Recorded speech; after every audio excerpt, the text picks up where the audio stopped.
it is up to the party in power to come up with electoral reforms that strengthens the process. And so far, so good. It doesn't appear that they have heard much from the APC with regards to electoral reforms. Well, I think the reforms that have been in our electoral process, I think they're okay. We now have the beavers machine. We saw the election in Edo State. We saw how transparent it was. Even when the PDP tried to bring in fake results, I think with the beavers and the rest of it, they were checked immediately. So I think the reforms we already have in order. Sorry okay. to interrupt you. So, I really hate to interrupt you, but you have, made me feel, forced me more or less, because you just talked about the Edo elections, which are still very controversial.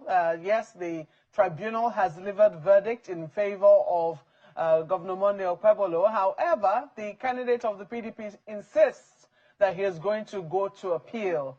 And looking at the CSOs who monitored that particular election, they say that it was one of the worst processes that they had witnessed in recent times.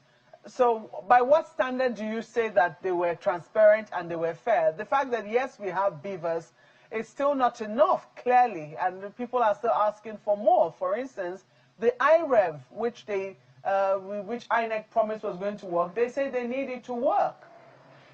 So I am sure that Edo State election was the most transparent election I've ever seen. And that election was won by Governor Monday Okpebholo. And that is what the tribunal has affirmed. So the electoral system as we have now, because you said something is very good. I think for a number of people, it's what to do to improve the process.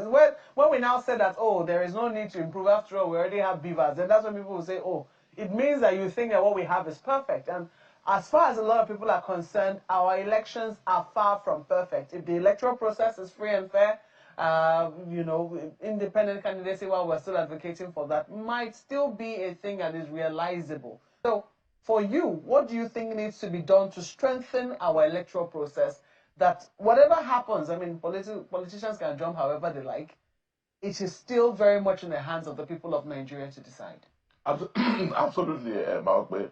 And I like the reference you made to the 2023 election as it concerns Governor Peter Obi, who was the presidential candidate of the Labour Party and had no governor, and was able to pull over 6 million votes. And even if you test the climate, the culture out now, and listen to what Nigerians are saying, they're borderless. What they are just waiting for is 2027 election. In fact, there are some who are very brave and who describes even the sitting president as OTP. You know what OTP is? One-term president. That's the boldness that people have brought out. So I think we must ensure that in 2027, we don't have an election in which glitches will determine who the president is. And I know you can recall what happened to the issue of glitches, which stop results, which change results, and what have you. So Nigerians are hoping, although I believe that we're already hearing it, that the tenure of Professor Mahmoud Yakubu will soon be over. But I hope that his successor will be a person of character. And even if he's not a person of character, I hope that Nigerians can mobilize themselves and determine for themselves who will best govern them. Every time I said that anyone hoping for electoral reform in Nigeria is joking. That's what I meant. You heard this man, Derek Tenabe, right? Telling Nigerians right now that the current electoral reform that we have is okay. It's good. And he even made a pointer to the Edo State election that happened, or the off-cycle election that happened recently, or late last year, I think. And he said it was good. It was the freest election, was the most transparent election he's ever seen. So I want to ask you, Was the Edo State election the most transparent election, or was it the most transparently, openly rigged election we've ever seen? We knew how bad the 2023 election was, but the Edo State election that happened last year, was it the most transparently, openly, or rigged election that we've ever seen? Let's ask this question. Let's ask Jari Tenebe this question. I want you to answer, especially those that are from that particular zone as well that voted. If we are assuming that the APC would change the electoral laws, knowing that they need the flaws for them to stay in power, we're joking. I don't know what you think. Please, so let us know what you think in the comment section. But before we break down the conversations here, if you're meeting this content for the first time, like, share, and subscribe, and also click on the notification icon to get notified when new content is released as well. And if you've been following us and you've not subscribed, please do so. Let's get to the meat of the matter. The man says that Edo State election was the most transparent he's ever seen. He says our electoral reforms that we've done so far, they're okay. And the other man says we're not really concerned about what the defections are right now. Is that really true? Is that what you think, that people are defecting to the APC? Don't you feel concerned about it? Also, do you also think that Bola Tinubu will be a one-term president? You know, with this current situation that we have right now, is it possible that a president who has failed woefully will be a one-term president? Is that what you think? And also, do you think that without electoral reform, independent candidacy processes and all of those, do you think that Nigerians will be able to unseat the APC from power in the presidency and also in other governorship elections as well? Is that the general consensus by Nigerians? Is that the general consensus from your perspective, that Nigerians aren't really concerned that whatever these defections are, they don't really care, that they're only waiting until 2027 when they can get rid of the APC and vote out Bola Tinubu? Because they're asking us to trust the beavers, and obviously they will use glitches in the beavers to steal the election again. So these are some of the questions that we all need to have a conversation about.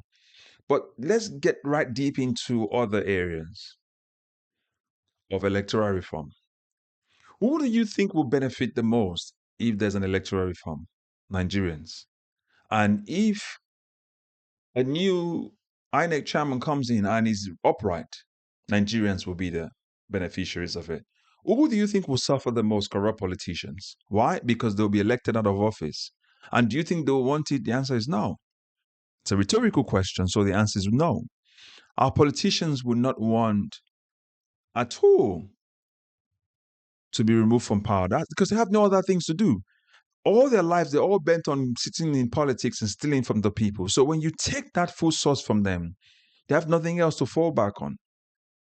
Do you understand? So they need to keep milking on the nation to stay relevant. That's what Wike said, right? It needs its political structure to remain relevant because they know outside politics they have no relevance. Do you understand? So if we're waiting as Nigerians for electoral reform, it's not going to happen. So we should be smart enough to say, no, we're not going to wait for them to do electoral reform.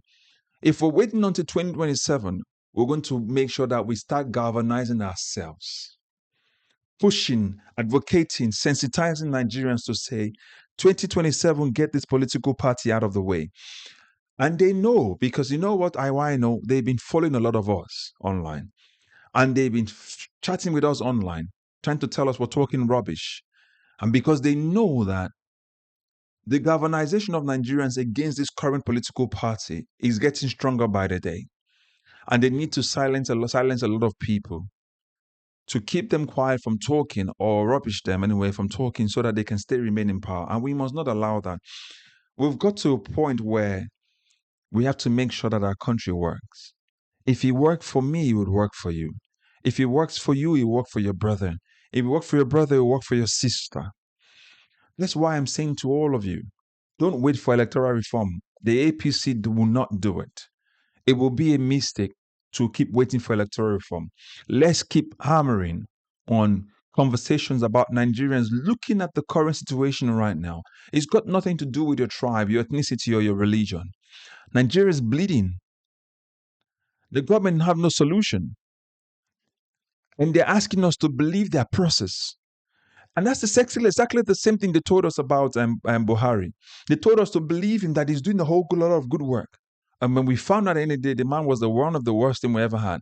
And then the Bola Tinubu came, and now became worse than Buhari. And they're telling us that there's gestation periods, you give them time to balance the economy. Where the World Bank, IMF, they're telling you your process isn't working, your policies isn't working, but they're telling Nigerians, no, you can see the result of the policies of the Bola Tinubu administration. This is, by the way, this is not about Bola Tinubu. This is about a work in Nigeria. So in case you're thinking, why am I focused on the Bola Tinubu and APC? They're the governing party. We have to hold them to account. And in doing so, we're demanding what democracy asks of us as our civic duties to make sure that we make sure our political office holders, our civil servants, our elected office holders give account of the task that we've asked them to do. If you're thinking it this way, imagine that you're employed to do a job or a business. They will ask you to give account of the job you're doing. You do monthly review, quarterly review, or whatnot. The same thing applies to your president, your governor. But we don't see the president. He doesn't talk to us. Even when there's insecurity, he never says a word. He goes away to France and spends 19 days and comes back and he carries on as usual, as nothing really happened. The same thing for the governors. They still, when they're ready to leave, they still leave more so that in case they're now caught by EFCC, they have enough money to bribe their ways out of it. Take Yaya Bello as an example. Kowa, as the most recent one, has been accused of stealing over 1 trillion. So I'm asking you, at what point in time would you say it's enough? That the money that's meant to be used for your roads, for your hospitals, for your schools, for your children, are siphoned by politicians. And then you tell us to shut up or shouldn't talk about it. But then you put your children in the best schools like Harvard, Oxford, and the likes. But our children suffer in schools where there are no tables or chairs. And you say we shouldn't talk. So stop enabling these politicians. Stop enabling them. It is not in your own interest. It is in their own interest and the interest of their own family if you enable them. And stop stealing elections for them. Stop writing results for them. Stop turning up the beavers or the IRF server for politicians. They're going to steal you dry. They will cause insecurity in your country, and you and your family members will be the one to suffer it. Go check the people in Jos, the people in Borno that are dying. These are the ordinary men dying because the children of the politicians are away in Europe, in America, enjoying their lives. They don't suffer the insecurity that you and your children are suffering. The ones that are in Nigeria are followed by escorts every day because of stolen money. Do you understand? So let's stop waiting for electoral reform. It's not going to happen. Let's focus on galvanizing Nigerians. Let's focus on sensitizing Nigerians, and let's help those ones that need to register for get their cards for voting. Go help them out if you possibly can. Do you understand? And then we can take it from there. That's where we should do. Let's make sure that we get this political party out of the way, and all of these political and all these corrupt politicians. Electoral reform will not work. Not by this current Senate that we have in charge by Godswill Akpabio. Not this current Senate. This is the weakest Senate we've ever had. It has no guts, no balls, no nothing. It can't do anything. It's the enabler of this current government. So we can't rely on them anyway. Because if they do electoral reform, Akpabio will lose his seat. Michael Bamidele Ekpayemi is his name, right? The Senate leader will lose his seat. They know they will lose their seat, so they will never attempt to do. If you doubt it, when they asked them to do the changes in the immunity clause, what did they see? They killed it. Why? Because they know they will suffer it. They always look out for themselves. So as Nigerians, we have to start looking out for ourselves. Again, if you're meeting this content for the first time, like, share, and subscribe. And if you've been following us and you've not yet subscribed, please do so. As always, I'll catch you up in the next video. God bless you. Bye-bye for now.